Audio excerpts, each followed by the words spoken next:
Hi there Scorpio, thank you for joining me for your monthly forecast for November.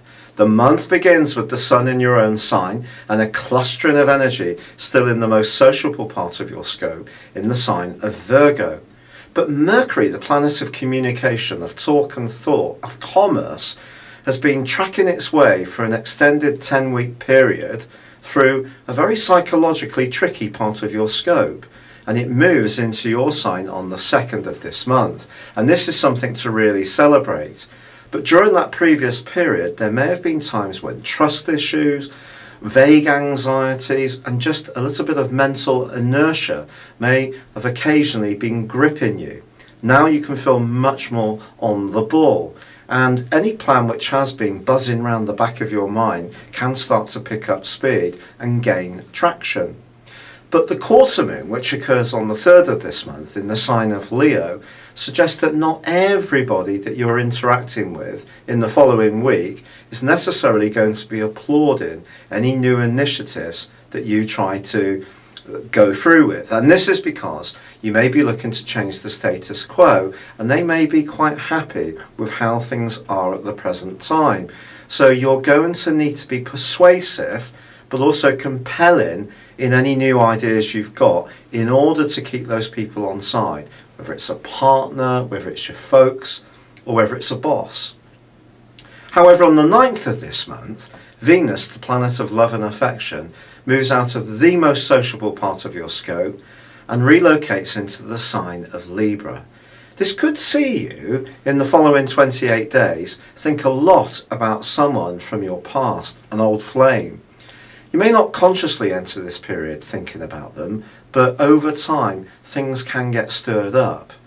However, by the 11th, there is a stunning new moon in your sign. And this new moon is particularly impressive because it forges a delicious angle with Jupiter, the planet of fortune and of expansion. The combination between these two influences can give you a lot of extra oomph. Now, ordinarily, you can be a little bit tentative about getting new schemes off the ground because you're a fixed sign and therefore you tend to show your best form when you're sticking at something for the long term. But if there is an idea, plan, project or person that's really grabbing your interest, you can really put an enormous amount of extra energy into it from this point, and a good deal of possibilities and even a slice of fortune could emerge for you over the next 6 months. However, your co-ruler, Mars, does relocate into your 12th solar house on the 13th, joining up with Venus. Now this can be trickier. If there are any unresolved angers in you, perhaps from past emotional situations, they could start to come up into your consciousness in quite a sudden and unexpected way in the following 6 weeks. It's also going to be important to understand that Mars is about action. The 12th house is about dissolution. It's about the way that we can actually contemplate and weigh up things and just basically be more meditative. So the two don't really go together. So there may be times when your mood can be quite feisty and at other moments you could feel a lot more emotional. But the Sun and Mercury do combine in your sign superbly well in week 3 of this month. And as long as you don't jump to any conclusions, you could still find that one big hope can take a giant step forwards. However, all through this month, and right from the off, but particularly from the middle of the month and peaking in the last week, there is a square between Saturn and Neptune. Saturn is now going to be in your sector of finances and personal worth and values for just over the next 2 years. This in itself is going to be challenging. But in this angle with Neptune, Neptune tends to wash away at the foundations of situations, but in quite a nebulous, hard to pin down way.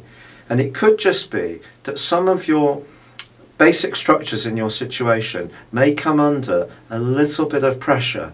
You're going to have to be very cautious about how you handle your resources right from then till the end of the month.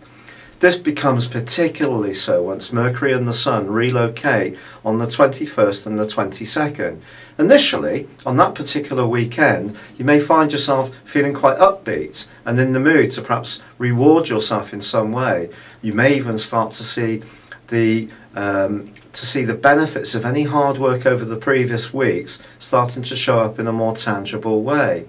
But then the Sun, well, first of all Mercury, then the Sun connect with Saturn, which can put a dampener on the natural exuberance that this combination would normally give you. And of course, in turn, they're both squaring up to Neptune as well. So the last week of this month could be a time when your energy does plummet a little bit, and you may feel that the reward for any hard work you put in is not coming anywhere near as quickly as you would like.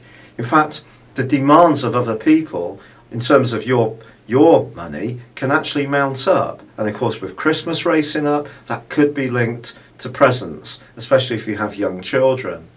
However, do try to structure your defences to make sure that your core financial situation stays strong.